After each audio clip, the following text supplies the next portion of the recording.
Iran और Israel के बीच चल रही जंग में अब अमेरिका पिसता हुआ नजर आ रहा है। जी हां, दरअसल ईरान ने इसराइल के साथ साथ तेल अवीव में मौजूद अमेरिकी दूतावास को निशाना बनाया है। दूतावास पर मिसाइल गिरने से इसका एक हिस्सा ध्वस्त हो गया। हालांकि गनीमत रही कि इस दौरान कोई हताहत नहीं हुआ। आपको बता दें कि 16 जून को किए गए इस हमले में बैलिस्टिक मिसाइल का उपयोग किया गया था। बताया जा रहा है कि ईरान ने जब तेल अवीव पर मिसाइलें बरसाई तो इस दौरान उनकी एक मिसाइल ने अमेरिकी दूतावास को हिट किया और घटना में बिल्डिंग का एक हिस्सा क्षतिग्रस्त हो गया।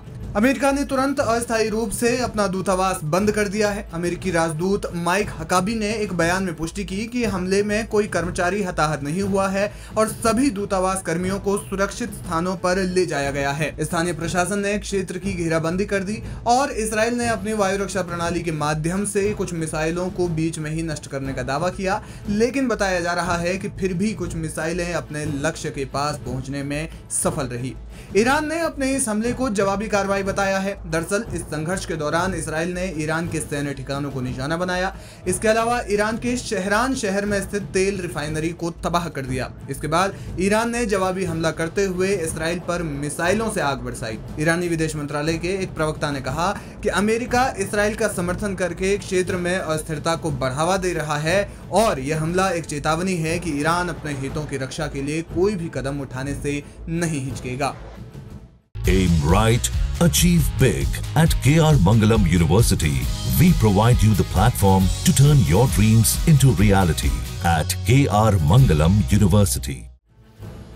ईरान के इस हमले के बाद अमेरिका भी गुस्से में आया और उसने एक बयान जारी किया जिसमें अमेरिकी विदेश विभाग के अधिकारियों ने इस घटना की निंदा की और इसे नाकाबिले बर्दाश्त बताया।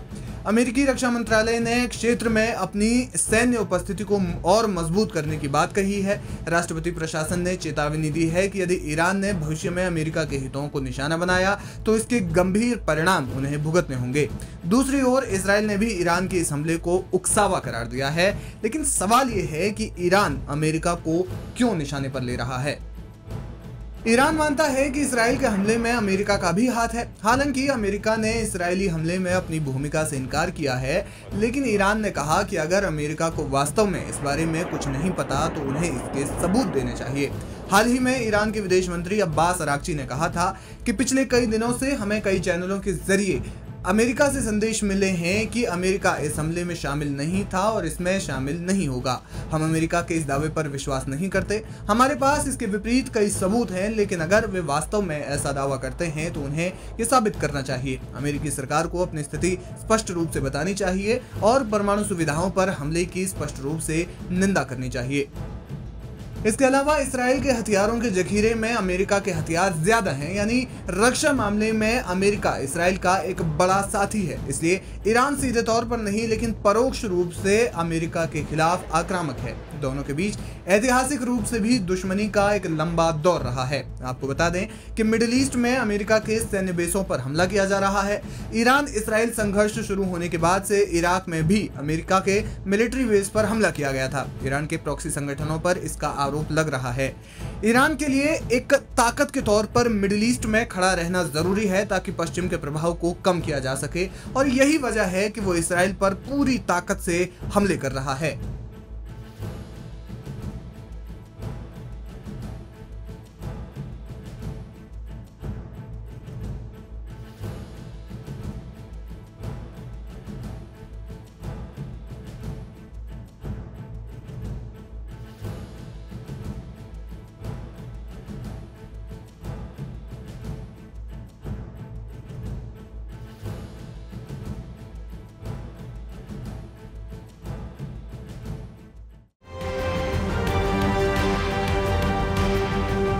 ईरान ने जिस तरह से इजराइल को मुंहतोड़ जवाब दिया, जिस तरह से इजराइल पर मिसाइलें दाग रहा है, उससे अंदाजा लगाया जा सकता है कि अब ईरान भी रुकने वाला नहीं है।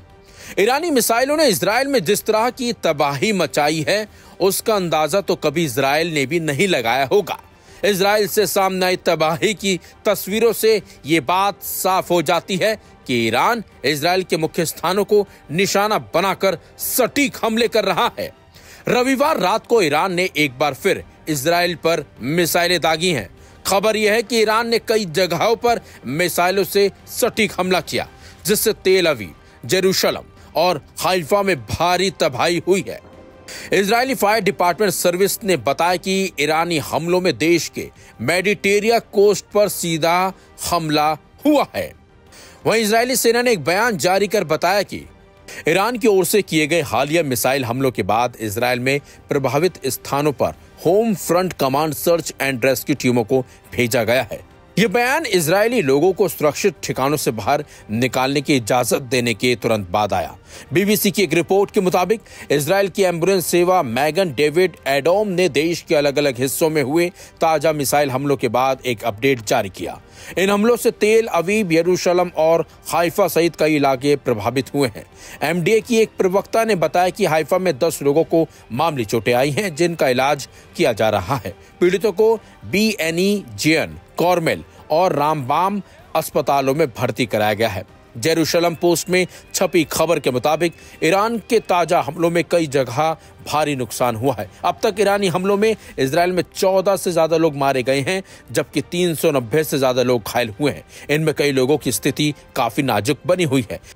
Aim right, achieve big. At KR Mangalam University, we provide you the platform to turn your dreams into reality.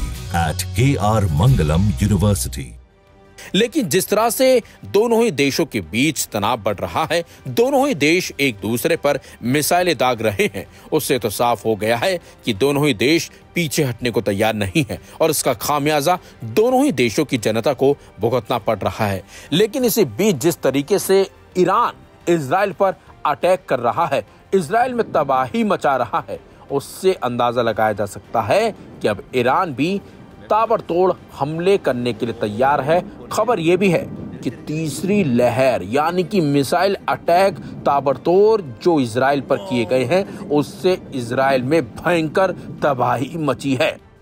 बेशक इजरायल अपनी जो कमियां हैं, अपनी जो तबाही की तस्वीरें छिपा ले, लेकिन जो तस्वीरें हाल ही में अभी सामने आई हैं और जो ईरान की तरफ से जारी किए गए वीडियो हैं, उनसे साफ हो जाता है कि इजरायल में भयंकर तबाही मची है और ज्यादा लोगों की जान जाने का भी ऐसे में अब अंदेशा लगाया जा रहा है।